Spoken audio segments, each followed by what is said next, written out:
You can look, but you can't touch. Toot, toot. You can't reach for the stars above. Oh, couldn't hit that note. I couldn't hit that note. But I really did get Nikki Bella vibes. Although she did break out this hat last week in that phone conversation. And I was wondering, what the fuck she got a hat on for? Yeah, but I kind of noticed it and went, oh, that was Nikki Bella vibes last week. But like, it was more so this week because she was dressed in all red and it's just like, Yeah. Oh, she's trying to get John Cena. Oh, she's trying to get John Cena. She's getting his attention. He's a married man now. Oh. I don't know how my Booker T analysis of this whole scenario. I just don't understand why you decided to go Booker T in this scenario. Because Booker T caught the match. Mandy's on. He's on. She look good. Yeah. Mandy Rose. Put respect. Now on you've her made name. him. Now you become Macho Man. Yeah. It's a line across between Booker T and Randy Savage.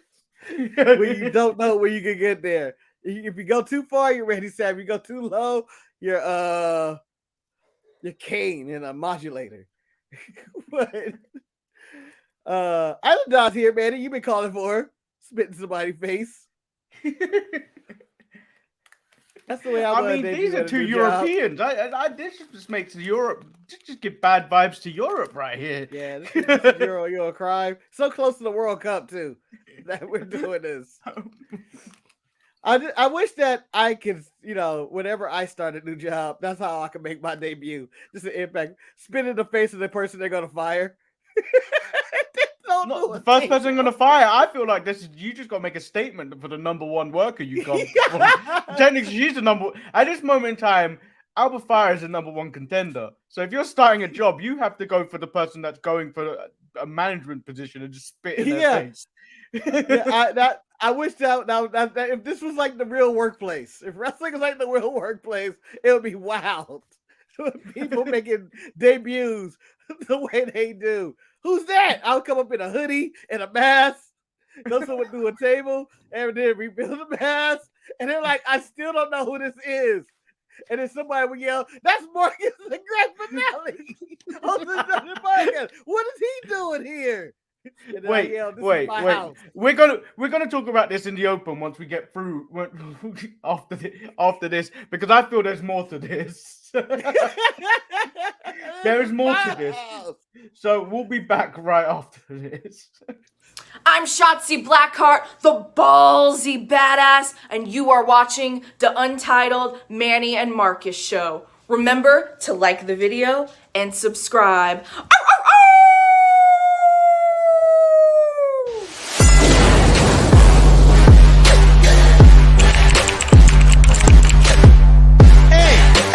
Hey!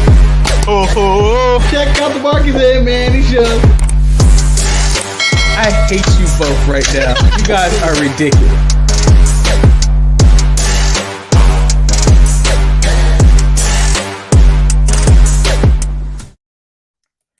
Welcome everyone to the Untitled Manny and Marcus show. I'm of course Lord Manny Hayes. He is the best in the world, Marcus the Grand Finale. Okay, back to what was going on in the thumbnails.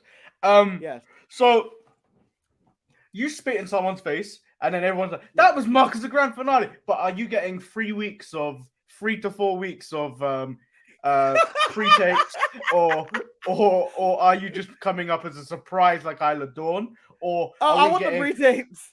Oh, are we getting 4 weeks of voicemails?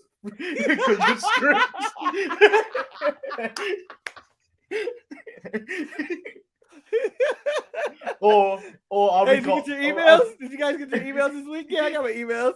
The fuck is this? Why is he rhyming?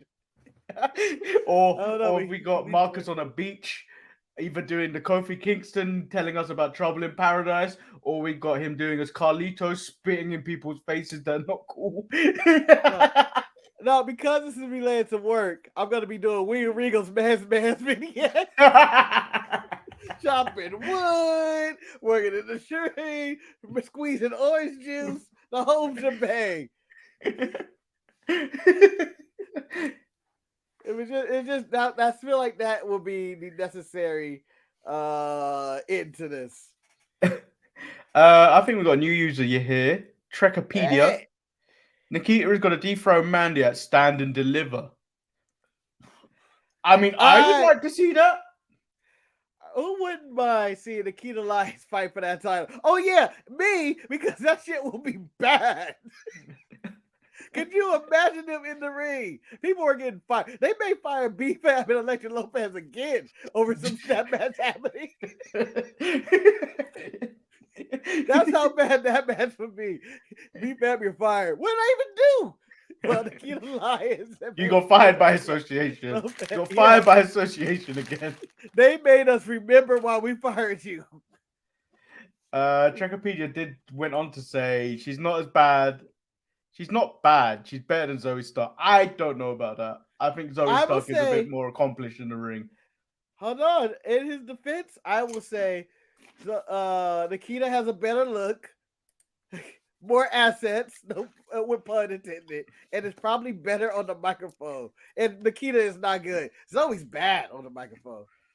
So, I want to say I was on Black Twitter, but I wasn't on Black Twitter last night. But I read various comments about Zoe Stark, where people were live tweeting NXT because I was still awake. Yeah. Someone went, "How is she the same age as me?" Because she looks bad. Who's that? Who they say? Was it Nikita or Zoe? Sorry, Zoe Stark. Because Zoe Stark's 27. Yeah. And she looks like she's 45. I'm going to give her 37 at least, Manny. I'm not going to disrespect her that way. She does look like she has years on. It's like, it's a rough year. It's like, oh. She reminds me of like, you know, how you talk about old NBA players who are like in their 20s, but they look like they were 45 back in the 80s. It goes back to Roy's Retro. It goes back to that Roy's Retro when Mick Foley said he was like 20 something. He's like, I'm 32. And I go, what? or as Martin Lawrence in Bad Boys 2, he's talking to Reggie, motherfucker, you look 30. And I know that's not as old, but you know, she does carry age. She has that nanny syndrome. I think it's just all the years of working out and wrestling, that the wear and tear on your body probably that aged her up. No, I think she just goes. I think she goes out in the sun and doesn't put any skincare on. No, I think that's what it is, and she's all leather face Zoe Stark. I don't know why I think of Texas Chainsaw Massacre now. Zoe Stark just But I bet you Leatherface could cut a better promo. Oh man, that promo was bad. But we'll get to that after we cover AEW. So should we jump into AEW? Yeah, sure. Let's give these people some Dynamite. You are far too amped for an episode of Dynamite, Marcus. Far too amped. I have to be JJ for good times, so the people remember that Jimmy Walker was somebody at one point. Was somebody. And, you know, I wanted to date myself and everybody on this show. This is an old man's podcast. Our demo's in the 38 to 49 demographic anyway. We got some young people. We got that on lock. The 38 to 49 demographic. Oh, no, Manny, you would be in the 35. I think, right? 36. I'd be in the 30s. Yeah. Yeah, so we got that demographic, 35 to 39 demographic. Jamal's younger, the youngest member of the team. Yeah. He is. By far. But he's seen more things than everyone in the team. He's the person, he's the one who could go, it's not the years, it's the mileage. He can hit us with that. Yeah, so go watch. There was a special episode of The Shoot with Jamal, the Marine, the real sharpshooter of this team. Pew, pew. So AEW Dynamite opened up with Chris Jericho and the Pussy Sammy Guevara versus Claudio Castagnoli and Bryan Danielson. It was a good opening match. It was a good opening match. It kind was. of was just going nowhere. Yeah, it was a good opening match. I thought it was back and forth, and it did kind of sell the reason this match is happening all in the Fatal 4-Way at Full Gear. It had reason and purpose. It was energetic.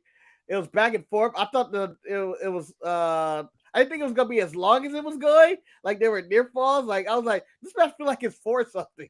Like well, it's not really. It felt like there was something, but then it was just like, oh, it's another tag match at Full Gear that they're leading up to, which I think it's a Fatal 4-Way. Fatal 4-Way. Oh, dear. For the Ring of Honor title. But this is they've added 2 more matches to the card that already had 8 matches on it.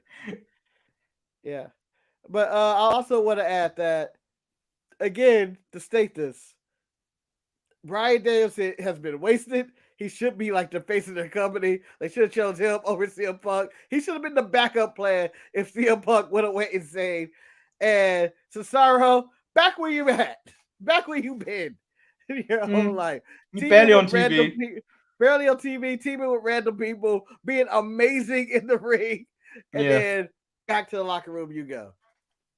Love Cesaro, but there's no difference for what he's doing now. I feel like he's such a Triple H guy though that he'll probably be back when that contract's up, or at least there'll be some discussion about him coming back because his wife is over there. Yeah, but it's not like you know, and this is not to defend Vince or anything he does, you know, whatever. But it's not like Vince was wrong about him. He's booked him the same way everybody else would book him. Like this is the best you're gonna get out of Cesaro. You're gonna love him. He's amazing. He's a good person. He does good wrestling matches. He's a great tag team wrestler as well. But this is the best you're gonna get. He reminds me of he's like giant Roderick Strong, where you just go, fuck, this guy's amazing. I wish there was just you know when you look back at Cesaro in WWE, his moment was being a Paul Heyman guy. But you can't be a Paul Heyman guy if Brock Lesnar's in the discussion still. Yeah. So that was an opportunity wasted. But like he needs someone like that to really get him to the next level. Yeah, and then you know they put him in the Blackpool Combat Club, and William Regal's kind of the mouthpiece of that group. I mean, you know, Moxley talks for himself. He's kind of there just for Moxley though. If you look back at it, William Regal is really just for Moxley because he doesn't really do anything with Danielson, Yuta, or Claudio other than be at the commentary desk. Yeah. And I think that he would have been a great mouthpiece for him if he would just be like, this is the man, you know, just saying shit. And but nah, it's just more he's all about boxing life. And I just wish Claudio could get more. Like, I know he's whatever, but I want more for Claudio just because I think, you know, he would be a nice world champion. And the Ring of Honor title does not matter to me. I think that's lower than the current stance of the Intercontinental and US title right now. Yeah. Like, and the NWA title. Shit, I may throw the NXT title in there too. Yeah, it's getting to that point. Jeff Jarrett states Sting may say it's showtime, but at Full Gear it will be his last time. I wonder how many times Jeff Jarrett has delivered this promo to Sting. Can we get a side-by-side compilation of Jeff Jarrett promos against Sting? Can someone put that together? For the past 24 fucking years, they've been fighting. The Acclaimed video with the now returning Captain Insano was actually pretty funny. This is proof that Tony Khan will sign anybody. I'm joking about Captain Insano. But no, I enjoyed the video. It was entertaining. The Keith Lee and Swerve Scott standing. They did them dirty. They did them dirty. Well, even the lines in there, I can't remember some of the quotes. I wish I was a better wrestling pundit or journalist that I could give you some of the killer birds off the top of my head, but I just went, ooh. Oh, they went hard at Keith Lee, I felt like.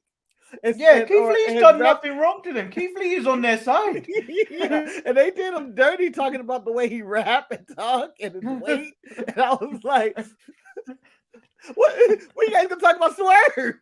Why are you jumping on my man Keith Lee? The only thing they do wrong about Swerve is call him Sneaky Swerve. Yeah. Other than that, they don't do anything to Swerve. And so this way, that's just our chance to annihilate Keith Lee. Kicking He him wasn't when he's even down. there. He wasn't even there. He wasn't even there this night. Kicking him when he's down. I kind of just wrote all this stuff together. Britt Baker retorts to Saraya's comments last week about her not being a star. She says in 3 years, she went from being a nothing to a leader. Then her promo kind of went off the rails when she compared wrestling at Daly's Place to Madison Square Garden. I understood where she was coming from, Manny. I understood where she was coming from. Where she was going, Madison Square Garden, big deal. It's kind of, but fucking pandemic, hold that shit down. Bleeding against Thunder Rosa and fight her ass to the death in a lights out match. Becoming a star, fuck you for saying it's in your house. I built Daly's Place. And I know that people may go, that's Daly's Place. Come on, man. It's just not Madison Square Garden. But I understood where she was coming from. Although I have problems with this promo in which I am booing Saraya for Britt Baker. I am 100% on Britt Baker's side now because of this promo going like, yeah, Paige, how you like that? You come over here with your bullshit. This is her house. This is DMD's house. I felt like if they wanted Paige to get cheered, or Saraya, sorry, I keep slipping up with Claudio and Cesaro and all that, but the WWE names seem to always stick with me for some reason for years on. Unless you're Miro, that was like it's hard for me to go back to Rusev. It's better than Rusev. Yeah. It's better than Rusev. Yeah. And he was my favorite character as God's favorite champion and stuff like that. But I just felt like, did we just turn Britt Baker face for this shit? And now people are gonna boo. How would I feel if I'm surrounded? I'm gonna get booed. I'll be Britt Baker doesn't even get booed. Really? Yeah. Think about it. She doesn't really get booed. Yeah. They need to put her against someone that would get booed. Like Serena Deeb, I felt like would have been perfect comeback person to come back on because she may get booed. I actually think putting her against Serena Deeb would probably be the safest thing ever to do as a first match back. I don't, not anything, not to discredit Britt Baker, but I don't, not saying she's unsafe, but I feel like it'd be safer to put her in a safer pair of hands, which is Serena Deeb. I understand the big matches with Britt. That makes sense. I mean, you want to do the big match return and stuff. It's like, we bring Cody back. He's going to fight Rollins. It's a big match. Yeah. If you bring Edge back, he's going to fight, who did he fight? Randy Orton. Bring up old time rivals and stuff. But I understand it, but I wanted somebody to get booed. And, at least have her get cheered on her first match back. She's going to get booed at fucking Full Gear. As these promos have I don't think she will. I don't think she will. Fuck about your drug problems. This is DMD's house. I think she's going to get booed. I think that crowd's going to be DMD all night. So the second match of the night was Anthony Bowens versus Swerve Strickland. Swerve picked up a win in a very good match. I don't normally say that about Swerve, but the match was solid, and Bowens just continues to prove that he is the Shawn Michaels of this team. I'm not willing to call him the Shawn Michaels of the team. I feel like he's the better the wrestler. Montez Ford of the team. I'm ready to move on and say he's the Dax of the team. He's the Dax. Where he can go out and have a singles match and just kill it and have a decent tag match. His partner's all right. But he ain't the guy. He ain't the guy. I'm not putting him in Shawn Michaels status in which Bowens is gonna be an all-time great wrestler. I don't think so. I think he's good. But I don't think he's all-time great. Okay, so he's the Miz out of the Miz and Morrison. Maybe the Edge out of the Edge and Christian? Nah, Edge accomplished far too much. Yeah, you're right. Christian blown off the water. Although Christian might be the better wrestler. Who knows? Samoa Joe explains his actions for last week. attacking Petty Wardlow. as fuck. It was very petty. He states Wardlow ran his mouth for weeks and failed to recognize the most dangerous man in the room. Ken Shamrock was not there. He refuses to wait around. He refuses to wait around and become the victim.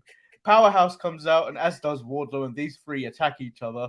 And then the locker room empties to separate all three. And then Wardlow decides to stunt on everyone and jump over the top rope. Yes. I'll show you what I can do. Woo, look what I can do. Oh shit, he got that, huh? He got one of those. Cool. One, Samoa Joe turned heel and cut the promo talking about the man coming at you. Like, I was like, oh, okay, that makes sense. And then all of a sudden he was like, these guts of you people. I was like, why you going full heel? Why you attacking the people? We ain't done that to you, Joe. Is that what you were thinking when you were watching that? Why, Joe? Why? We ain't did nothing to you. Why, Joe? No one said nothing to you. Why you gotta go full bad guy and attack the people? You were a people's person like a week ago. No one has said anything ill of you. You attacked Wardlow for your petty ass reason. And you know what? I was willing to support you on the way, Joe. On the way. Like, maybe he did have that shit coming. Just to justify it. But then he started saying, you idiots in the crowd. I'm going like, Joe, you went too far. You went too far. Well, everyone knows you need a heel Joe. Face Joe sucks. Yeah, I'm a heel Joe guy. I'm a stock Wendy in the locker room guy. I'm the Nation of Violence Samoa Joe kind of guy. Or the crying to Regal. Regal, you fool. My favorite Joe was, as I said on the Halloween Havoc watch along.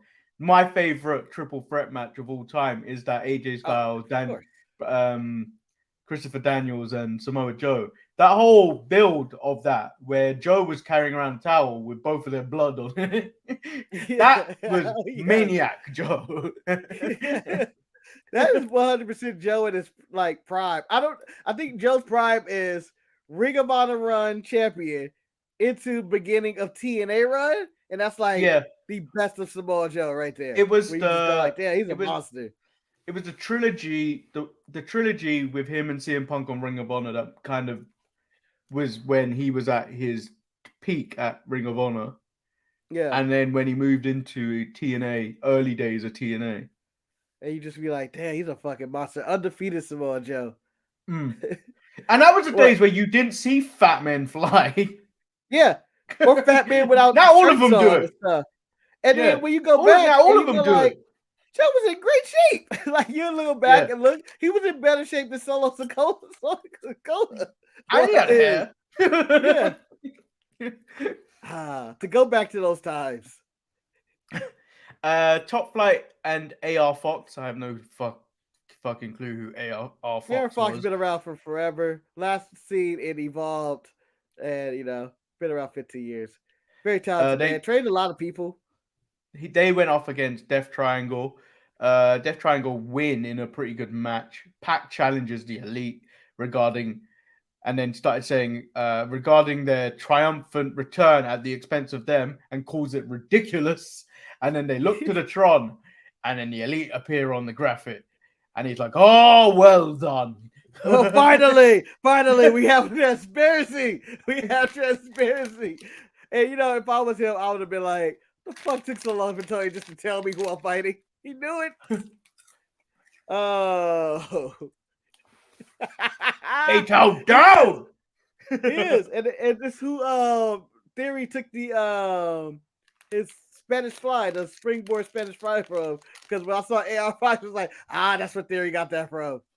Although I think I like Theory's more just because he's a bigger guy. And it's just like, I'm going to apologize now to the audio listeners. I'll probably listen to this later. I haven't eaten all day. So you had to give your bag of chips and you just all over it. But I want to also add this, Manny, because I said this when I was watching it. I was gonna ask anyway. How about that dive? Hey, you gonna say, Marcus, what dive? What dime? All the dimes. All the dimes. The match was entertaining. There was so athletic. Darius Martin had a decent return. I think that's his brother's name. I can't remember. He's here. He's back for now. Not playing. No, Yeah. not to say. He just seems like, fuck, he's just got the unlucky bug of just always being injured. Like, they were talking about the car accident after he came back. Like, that's just bullshit. Like, that's not fair. That's not fair. I should get injured in the ring, at least. But hopefully that Top Flight are together. They can compete more, because when Dante Martin is on, he's on. Like the moves he was doing, like when he jumped back into the middle rope and flipped over a guy, I went, how do you even do that without dying? Like, I feel like 90% of the world would die. So what I can answer that for you, Marcus. Yes. He spent a lot of time with the man that overshoots his dives, Ray Phoenix, and he's learned properly how to fall gracefully. Hey, Ray Phoenix didn't overshoot this week. He didn't overshoot this week. Nicole Durant about Darius Martin. He got the genetic gene. Which one though? Which one though? Because there's there's genetic stories too. So which gene has he got? I want to say for the record, I don't think he's going to end up like Martin Jannetty until I read the stories about how he killed a man one day. I made his ass disappear. Marty. But I do feel like he does seem like the sidekick of Dante Martin at this point. Yeah. Dante Martin should be the current TNT champion by now or something. That title fell off the map, really. It fell off the map. Once Sammy got it again, it was like, oh, this is nothing really happened. And then Wardlow got it and kind of just disappeared with it. And well, he's defending it against Samoa Joe and Powerhouse Hobbs at Full Gear now. But like, I'm not really that interested in it. Yeah, the build up to that match sucked. It just seemed like it was thrown together like 2 weeks ago. Like, I mean, Joe teamed up 3 weeks ago or whatever it's been, and then they broke up a week ago. And it was like, oh, we just rushed into this. It was too quick. I mean, we all like big meaty men fighting each other, but there needs to be some story behind it too. All Ego Ethan Page versus Bandito.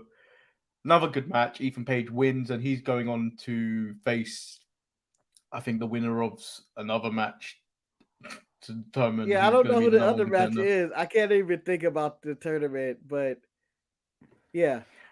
I think Lance Archer's in that. Yeah, but I feel Ethan Page will win this, and he will do the job to the current or the future champion. Tony Storm versus Anna Jay. This match kind of just happened. This was trash. Anna Jay's trash. And normally I would say both women did poorly or it's a two-part thing. No, Anna Jay was just horrible. Everything she did looked bad. Punches, when she took a hip toss, or was it a monkey flip? One of the things out of the corner. And I was like, that landing just was terrible. It didn't look like it had any impact. There were some horrible punches. It was just, I was like, it went on too long. I think it was like 5 minutes, but it felt 5 minutes too long. And I was like, you know what the problem? The problem that happened afterwards is Jamie Hayter came out and to have the stare off with Tony Storm. But like when you look at the women's matches on AEW, on the show right now for the Full Gear, the title match between Nyla Rose and Jade Cargill seems far more important than this interim title. I mean, it's built on petty. It's built on petty, and then Saraya versus Britt Baker also seems far more important than the women's title, even though it's an interim women's title. Yeah. It just seems very low on the pecking list in terms of the women's matches they've got on this card. Agreed. But Jamie Hayter winning? Do you have Jamie Hayter winning? No. I think they're still booking towards Tony Storm versus Thunder Rosa whenever she decides that her back is no longer hurting. When her back is back. Yeah. I agree with you, but I think that crowd's gonna have a acclaim effect, and people are gonna be rooting for Jamie Hayter. Nigga, Jamie Hayter is over. Apparently, she's with the AEW audience. Remember when it was the Fatal 4-Way for the women's title, and then Britt had that nonsense. You just suddenly saw the rise of Jamie Hayter in terms of the crowd loving her. So I think I wouldn't be surprised if they do kind of pull that, but it's the interim title. I think they're just going to leave it on the interim champion until the other champion comes back. Yeah, and I would like to, admit that I was wrong many months ago, maybe a year ago, whenever Jamie Hayter made her debut, and it looked like she was injuring folk in the ring, and I was calling her trash. She's not trash. She's all right. I think it's ever since she got her new tights, she's been a better wrestler. She's been on the rise since she got that Miss Marvel tights. Yeah, ever since she got the Miss Marvel tight and left Rey Mysterio. It's still Rey Mysterio tights. Yeah, but it's a different mass.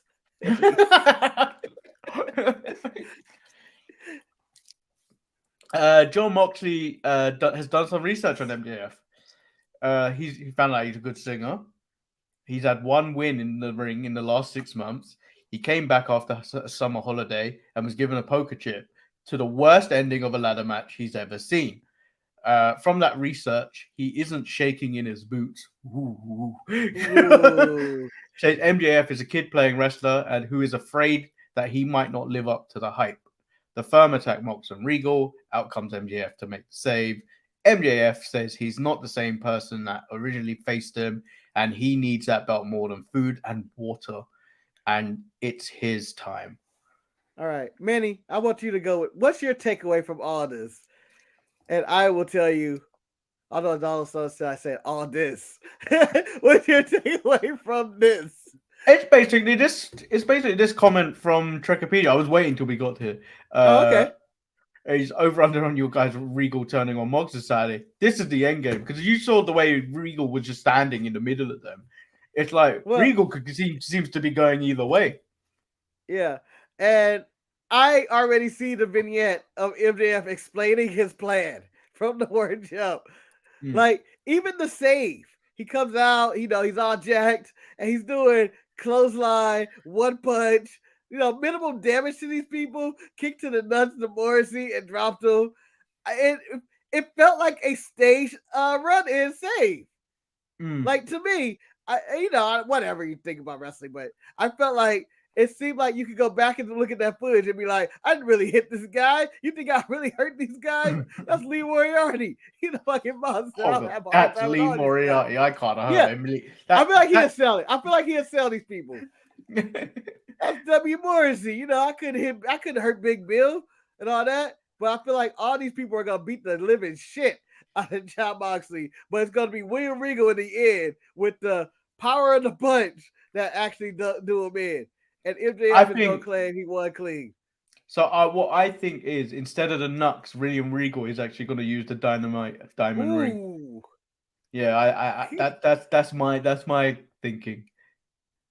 That you know what, Manny? That's beautiful. That's better than what I had right there. Yeah. No. So I would take everything you had, and then just add that Regal bit. Yep. That's it. Tony Khan, call us up. We're the new creative. Where do you see the ad for Dynamite this week? Manny's in charge. Start trapping like a motherfucker. So all right, we need to add Jamie Hayter's ass, right? That would be the do you know that bit? Do you know the poster they always use for promoting matches? It'd just be Jamie Hayter's ass, and then it'd be like me on this side, like and you on the other side. I can imagine top billing for Full Gear at the top of the card. Jamie Hayter versus Tony Storm. Their asses colliding. When did this happen? Scissor me. That was the promo package. It'd be shot in the most cinematic way when the two worlds collide. It'd just be their two asses going. There it is. Main focus of the whole show. Full Gear. Yeah, we're changing that title. We're calling it Wet and Wild. AEW Wet and Wild, presented by Thush Trapper Jones. the party of the year.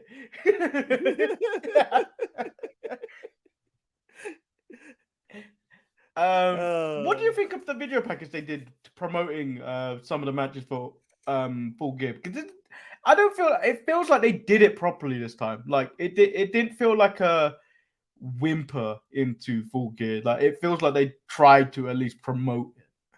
Yeah, I know. I thought they did a good job promoting the show, and I think the show's gonna be really good. I think there's gonna be it's gonna be setback. banging. When you look at the card, normally you go, oh, it's not gonna be that good, but there are some little things that could be bangers in that match. Yeah, on that night. I feel the Acclaim and Swerve to the Glory, whatever they call themselves, that's gonna be good. The Fatal 4-Way gonna be good for the Ring of Honor title. The six man is going to steal. The trio is going to be disgusting. I'm telling you now. Because the Elite, disgusting in a good way. Because the Elite have nothing to prove. If you go into every Young Bucks match and you're of the opinion, oh, it's a spot fest, this is going to be insane. There's going to be spots galore in this match, and it's going to be. They've had weeks. They have weeks, and they have moments to prove to everybody how upset they are with everything. What else is on this goddamn show? It's gonna be. I feel like it's gonna be a really good show. I think that maybe I think Saraya and Britt Baker might be the worst match on the card, or Nyla Rose and Jade Cargill. Not to attack women. I'm not attacking women. It is what it is. You know what AEW Women's Division is. Well, I also think because Britt Baker and Saraya is probably going to be the safest match of the night because Paige doesn't want to take anything to the back of the head. You know, I'm going to say I disagree. I think they're actually going to do some dangerous stuff. Like, and just to put people on edge going, oh, maybe. And it's gonna be concerning. I think they're going to actually do some dangerous stuff, but it's not going to look pretty at all. It's going to like this. Yeah. So what do you think of this episode of AEW Dynamite? I enjoyed the wrestling. I enjoyed the wrestling. You know what? It was a good show. I enjoyed everything about it. I thought the final thing, it felt awkward. I felt like the crowd didn't know who to cheer for, whether MJF or Jon Moxley. It kind of was, I think they booed Mox, right? If I'm correct. Yeah. Like he got a little boos here and there. Honestly, if I were to do the finish of the MJF match, I would make sure that shit is like 10 seconds. Like just Moxley getting attacked and then MJF just pinning. And I know that pissed everybody off, but it would set the course right that MJF is a piece of shit. Right? It would just be like all this cheers and running saying that, yeah, it's a guy, and give them nothing. Don't give them. You know what we essentially just pitched? You know what we have essentially just pitched? Manny's title run. The ending to Undertaker versus Yokozuna, Royal Rumble 1994, when all the heels attack the Undertaker and kill him. Yeah. And the William Regal thing with the punch is basically when they took down Paul Bearer and the urn opened up and the green mist went everywhere. And that's when the Undertaker died. I think that's what we've essentially just booked in a way. That's kind of what we did. Yeah. 100%. Only we don't have John Moxley dying and then fading into the sky. And now I go rest. Yeah. Peace. Renee. Give me one of those non-alcoholic beers. Okay, next year, I'm gonna every time there's a pay-per-view that was in '94, I'm watching it. I'm doing a watch along, regardless of who's available. It may be just me sometimes, but it's gonna happen. The greatest year in wrestling history, according to Manny, and he's gonna prove it to be fact. Let's move into NXT. NXT opened up with the NXT men's title, which was Braun Breaker versus Von Wagner. Guess who wins? It's Braun Breaker. Match was actually not bad. Hold on, Manny. Did you really want Von Wagner to win this? No, but I need the title off Braun Breaker. You know, once the title's off of him, he's going to the main roster. Yeah, where he can be in the mid card and die. Yeah, I this match was there. It wasn't bad. It's just I give two fucks about both men. I'd rather see Robert Stone become champion than either one of these guys. And then Zoe Stark came out, says her back feels lighter and for not having to carry Nikita Lyons for another week. Harsh. She asked Nikita for results, but got apologies instead. The crowd kept chanting, Zoe is angry, and then she had to keep replying, I was angry. No, I'm not now. I'm not angry anymore, guys. Just really upset. Whatever she was talking about, it went on, and how they put me in the locker room and they telling me I want to be in the tournament. They're gonna give me the key to Lyons. I was like, okay. I still don't see any justification for her turning. Yeah, and then I thought someone would have interrupted, but no one did. Duke is in the back. Duke was in the back. He was explaining why he threw in a towel. It was so because Andre Chase doesn't know when to quit, and he did it so he could fight for another day. Inspirational. And I would have rather went over Hell's paper to see what the hell that was about. Because I want to call favoritism and Chase U. He's only talking to 2 students. Why is he the only one doing a paper? Well, he keeps sending the others out of the class, Marcus. That's why. Yeah, that's true. And Bodie was just permanently sitting away. Bodie was expelled. Yeah, for drug abuse or something. I don't know. Indashir versus some dudes. This was the longest squash match I've ever seen in my life. Yeah, they were having fun. They were playing with their food. The match was over right away. I like when he made the other guy tag the other guy just to splash him in the corner. And I was like, Indashir's back. And then they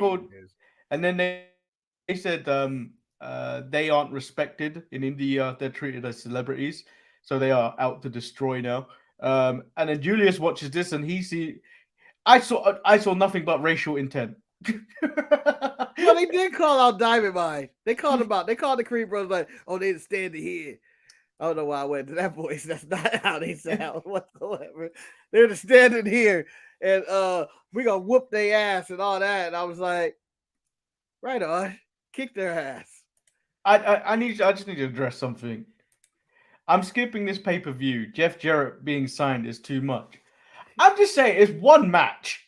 It's one match, and nobody really cares about Sting matches that much on the card. I feel like you would have fun with the rest of it, so I wouldn't just necessarily skip it. And this is me that normally gets construed as the person that hates AEW next to Eric. Come on, enjoy one more Sting dive. I feel like that match fills out the card, even though Sanjay Dutt is. You know how bad I've criticized Zoe Starks in this show, or I said that Anna Jay's trash. Sanjay Dutt is the worst manager or talker in all wrestling. I just find him annoying and not in a good way. He bugs me because I like doing the pencil thing, and he bugs me because he does it too. I think he's just too over the top. He's just like, ugh. I don't know. It's just bad. Like if I told somebody, "Hey, you want to watch AEW?" I don't really watch that, and then the first thing they see is Sanjay going, "Hey, guy, you can't do that," and then I'm like, "Yeah, turn that shit off." Let's get back to Save that shit for Glow. JD McDonough versus Apollo Crews. I really enjoyed watching this match. It was excellent. Yep, excellent. This featured the best of Apollo and JD McDonough, and JD is never going to win the big one at this current point. Like he's never going to win the big one. But he gets so close, but he never delivers. Yeah. So, do you want? I want Apollo to turn heel and beat the shit out of Braun Breaker and become champion. I just want him to beat the shit out of him. I want the vision of him. I want the vision of Braun Breaker being dead. Scott Steiner at a funeral. Well, he had a 33 1/3 chance of survival, but then he fought a genetic freak like Apollo Crews. My nephew. I like how you talk about And you talk about Scott Steiner, and you don't actually talk about his father being upset at his funeral. Hey, he may be his father, but we all know who his daddy is. It's Scott. Yeah, and then basically Apollo Crews and Bron Breakker have a little stare off at the end. Yep. Too nice. Breakker coming out angry for whatever reason. Because he knows his title reign's over. I hope. You're not Mandy. You're not Roman. The Mello and Wes have the contract signing. Having Booker T do the contract signing made this more chaotic than it needed to be, just mic-wise. This is the most hood shit contract signing ever. Booker T had no control whatsoever. You would have thought Booker T, of all people, would have had the table. Like, he would have been able to control the table. He couldn't even control Trick. Trick was out of his damn mind through this press conference. He kept interrupting. I'm trying to. Mello threatened the first 48 somebody. Again, Mello is threatening to kill people. Like I feel like every title match he's in, he threatens to kill somebody in a very nice way. I'm gonna first 48 you. I'm gonna put you on a t-shirt. He's always threatening to kill somebody. He has have no mercy. But that's the only time Booker T actually thought he had to get up and actually get involved. Yeah, wait a minute. You saved that drama for your mama.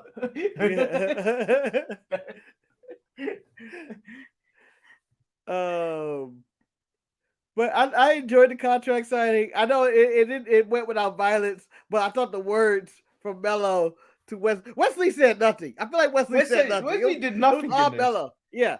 Mello, Trick, and Booker T. And Booker, yeah. And I felt like it was just a hood side, like, all right, we got a wrestling promotion too here. Let's fucking do it. About shootings and shit. And then we get Briggs and Jensen versus the Schism. Nothing really happened that much in this match other than Kiana James got in Fallon's face because she still wants to buy that bar, causing a distraction leading to the win for Schism. Manny, do you hear yourself? Do you hear yourself? The storyline you're talking about, she wants to buy the bar, so she interfered in their match. What shit is this? Fuck Jensen in the rings. This ending might be the worst ending I've seen all week. What do you mean he couldn't get back in the match because he was sexually harassing? What was it? Kiana? What's her name? Kiana James. Kiana James. I mean, he had a boner. I mean, you can't do much if you got that. If you go back in the ring, you just can't. Hey, I don't wrestle a man with a boner. If he got in the ring with his boner, Manny, we're gonna have to tell the referee we got a timeout right now. This man is erect. I'm gonna grapple up with an erect man right now. It's ridiculous. He either go on the back and rub it out, or he can't be tagged in. Oh, no, and then we will judge him. We will judge him if he goes to the back and rubs it out for how long he takes. Yeah. Come on, get it together. And then Shawn Michaels announces a new match and calls it the Iron Survivor Challenge. I have questions. Okay, I'll read out the rules. Okay. It's it's going to be two matches. It'd be men and women. So 2 superstars start. Every 5 minutes, another enters until all 5 are in. The goal is to have the most falls by the end of 25 minutes. 1 point if you win a fall. If you lose, you go in the penalty box for 90 seconds. The person who gets the most falls when the clock hits 25 minutes wins and becomes the #1 contender to both NXT championships. You know, I suggested this match many moons ago. That it'll be an Iron Man match, fatal 4-way match of some kind, epic proportions. I think it involved Omega and Okada or some shit. I don't know. I suggested this years ago. But when he put 25 minutes on there, I went, that's not enough time. How many rapid fire pinfalls are we going to get in this damn thing? That's not enough time for anybody.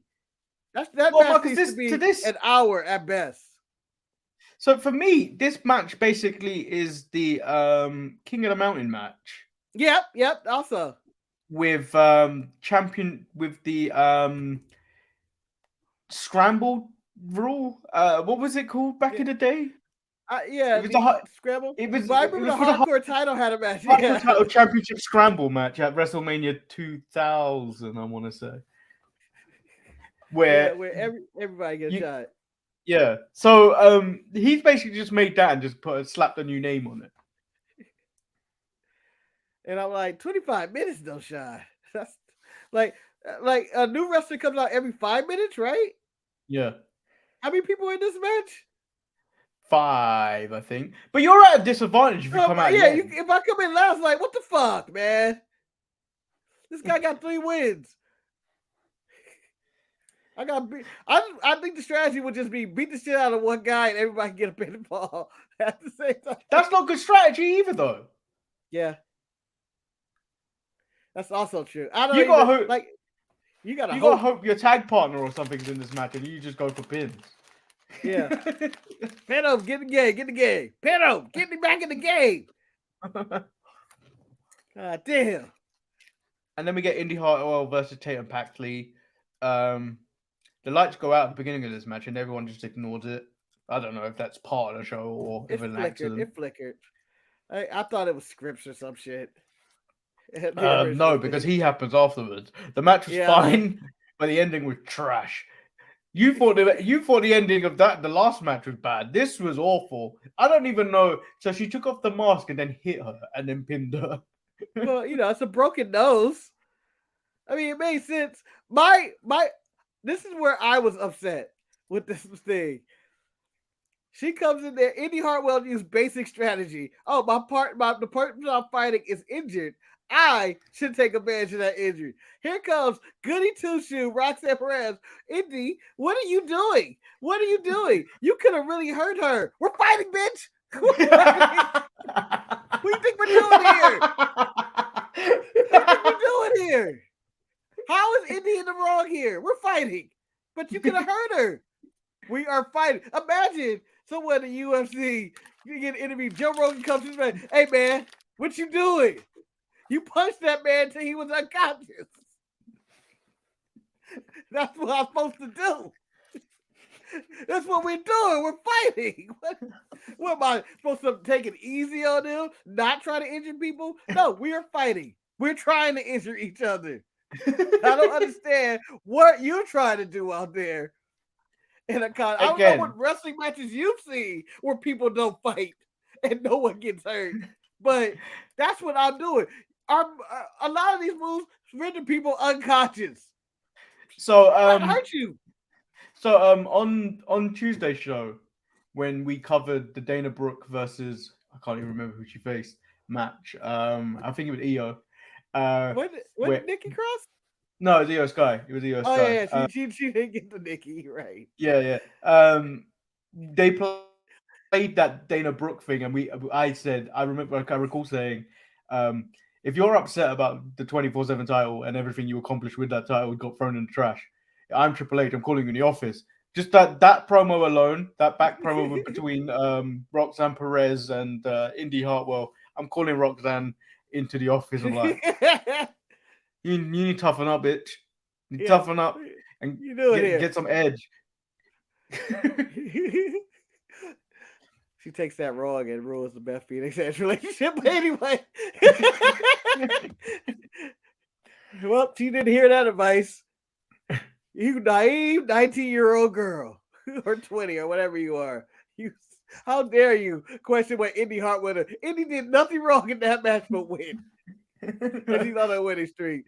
Like, if you wanted to exhibit a bad side, it would be post-match attack. If Indy was like, I'm still going to hit you with your exposed face. No, he won the match. Scripps leaves another voicemail. Hey, yo, it's a Scripps. You haven't returned any of my messages. Just wanted to know if you still cared. Just let you know I love you. Until take care. Praise Jesus. See you at church on Sunday. Please, Scripps, leave me alone. Scripps still calls into radio shows and dedicates songs to people. Rest in peace, Art LeBeau, who recently died, was doing that. But yeah, Scripps still has a fucking homely line. Scripps still uses payphones to call in. He did say Breeze in this. What if Scripps is Tyler Breeze? I will lose my fucking mind. I would too. I would. When he said Breeze, I went. He said it in a way when I went Tyler. But it was almost like I thought of the song. It's Tyler. Which makes more sense, Marcus, because Austin Theory, A-Town Down, has dropped the selfie gimmick. Who did the selfie gimmick? It's Tyler. Conspiracy! Scripts will be revealed this week, right? Next week, right? Next week, yeah. I will be here. And I hope the poetry is on point. I'm telling you now, if Scripps is revealed to be Tyler Breeze, I know we're taking a break next week. I am doing a show. Yeah, I know we're taking a break. If it's Tyler Breeze, Manny, or if it's one of my theories, which is a horrible theory, but I'm going to say it anyway. It's Rampage Brown, Manny. It's Rampage Brown. Nah, he can't be Rampage Brown. No, I would be annoyed if that was Rampage Brown. Like, of all the hype we gave Rampage Brown, the one time we get Eric to watch a Rampage Brown match, he gets injured in a match against Walter. No, it was against Dragunov, right? No, it was Walter. It was Walter? It was the Walter match? No, I thought Yeah, he that was okay in that one. I thought he made No, it through and just lost. That was it was the the Walter pay-per-view when they match. fought. It was the Walter match. Was it? Dragunov wasn't champion at that point. I thought it was the Dragunov fight. Or someone else. Because I thought he made it through and we were like, he didn't win. It can't be Rampage Brown. I would rather take my first joke, which is Mako Satomura. Because she's old. She's making voicemail and shit. You know that could have been a text, Mako. That could have been a text. Mandy Rose versus Alba Fire. Mandy calls herself a once in a billion superstar, but she's dressing like Nikki Bella. Hey. The match was good. The match was good for a Mandy Rose match. It was they protect themselves with the last woman standing match because I forgot it was that until they said it's the last woman standing. I was like, oh yeah. It's probably the best match in the title run of Mandy Rose, I would say. Yeah, and then Isla Dawn finally makes her debut on NXT, despite my numerous wantings of speculating on who she might be. I originally thought it was The Rock's niece. And then we thought. By the way, ever since we started talking about her knees, they've been covered up. She's wearing long boots or she's wearing pants. You never have to see those knees. I think again. she knows. I think she knows. Yeah. I think she knows we're talking about them knees. Show's got knee fetish. I mean, Jamal has a knee fetish. He was like, God damn, Jamal figured it out. Cursed knees. Cursed knees. Fuck his free faces. I bet you only two of them saw it. His other one was a little bit distracted.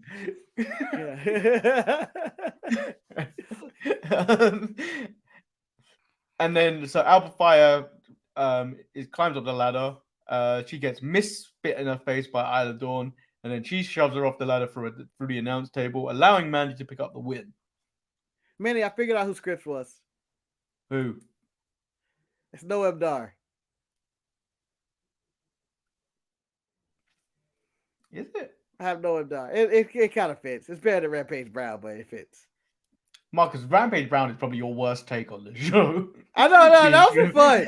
I didn't honestly believe it'd be Rampage Brown. But I thought, when we cannot ruin somebody, now like Rampage Brown would be like, you know if we ever retired the show, yeah, and Rampage Brown returns, Coming out of retirement. Mitch Brown's back.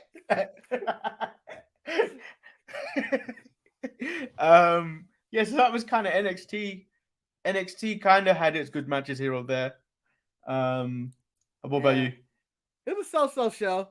It fit the vein with Dana. I didn't feel like anything wowed me. There was nothing in the segment. There was nothing that made me go, The only thing wow, this is great.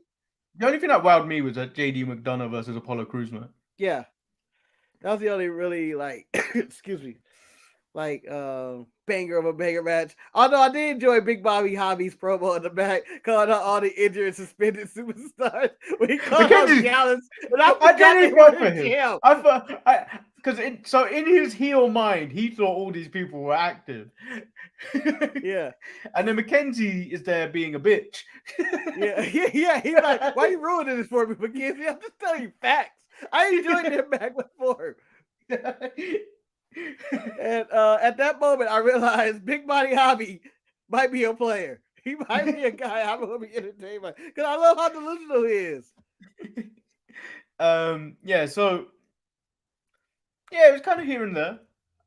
What was good NXT? I'd give the week to AEW. AEW won. But they should have been. Thing is, it should have been AEW because they have a pay-per-view this weekend. So they should be putting on a better show. And that goes for every show that's leading into a pay-per-view on the weekend. What? I'm just going back to this comment from Wes, and I'm going like, there are 3 Lees in the company.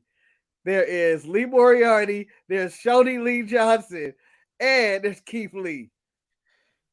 3 Black Lees. 3 Black Lees. Anna J is the Liv Morgan of AEW. Facts. And I think that was it. There was some. I remember I wanted to go back to that one though, because I was like, "There's 3 Lees." Keith Lee. So yeah, that's made fun of. That was the show this week. I don't think any of you went in the comments on Tuesday to tell us who you saw in hell. And go back and watch that episode because who? May Valentine from AEW. She interviews people. That would be why is that the one that he sees? I understand why. She's terrible. He hates her. I can see that just be annoying the hell out of him. So wait. You didn't even say the one you thought. So it could have been Wheeler Yuta for you. It could have been. But he never crossed my mind, to be honest. See, you instantly dropped me in with the Nick Aldis. That's true. But my Nick Aldis could be Jared Leto as well. Yeah. Technically, it ruined my year this year. Nick Aldis and Jared Leto. But 2022 will remember for Jared Leto, Morbius, and Nick Aldis leaving the NWA.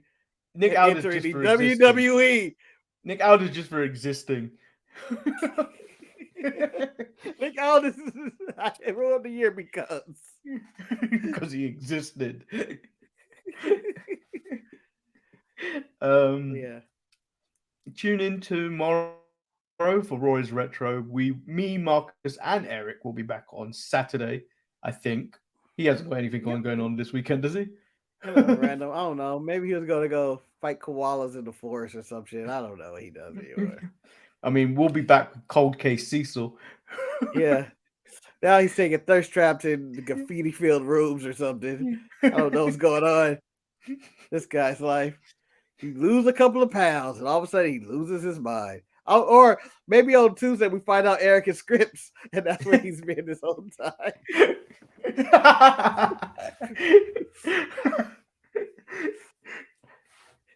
Yeah, so make sure you tune into all our content. Make sure you check out, if you haven't already, the best of funny shit.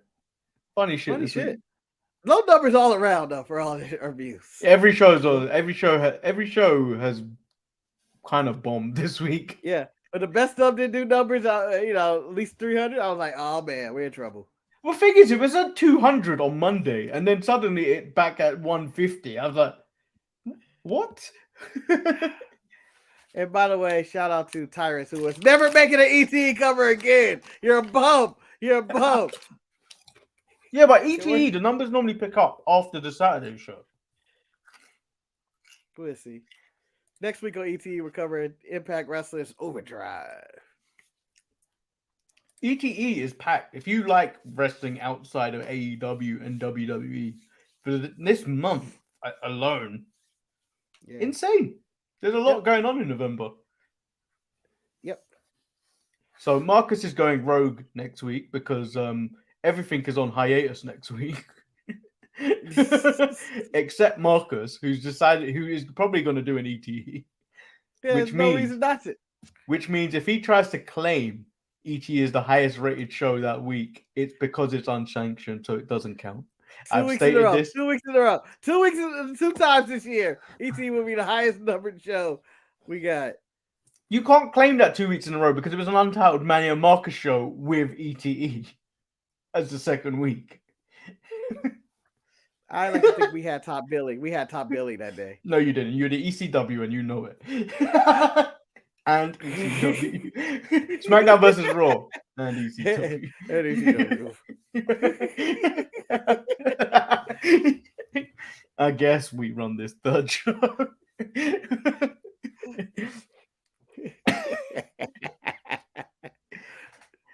So make sure you check out all that content.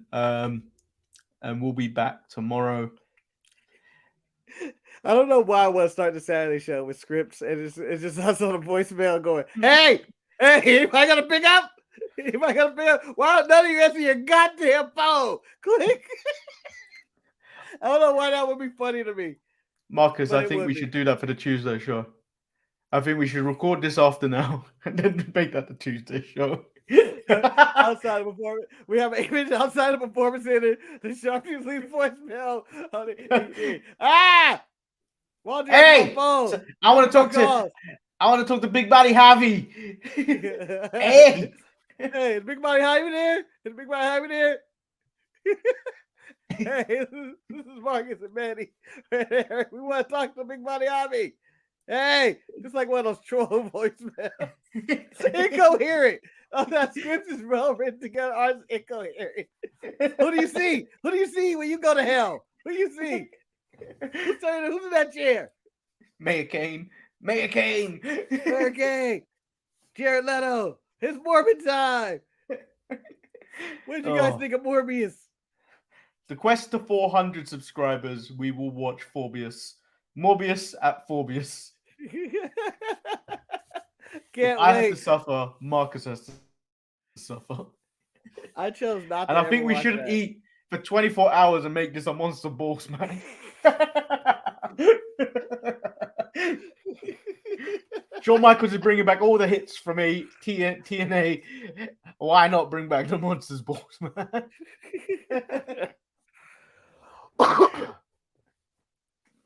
Justin Park is still the company, right? Yep.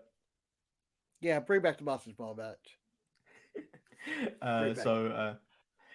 Before we delve into more nonsense, I've been Lord Manny Hayes. He's been Marcus the grand finale. And Manny, what is scripts is Vince? Vince calling out, what the hell's going on here? I can't ever imagine Vince doing graffiti. So that's the one thing. They've ruined it that one time Scripps did put his tag on. Oh, you're right. He spray painted his tag somewhere. It's like, damn it, these guys. Patterson would have been doing it. Maybe Joe Briscoe doing it for him. No, it's Hulk Hogan. When that time he was about to write the N-word on a WCW track. Live TV, I seen it. My favorite meme. He comes up every now and then randomly, and it's Hogan and I. Whoever came up with that was brilliant. He just left out the rest of it. So we'll be back Saturday all together. Peace. Peace.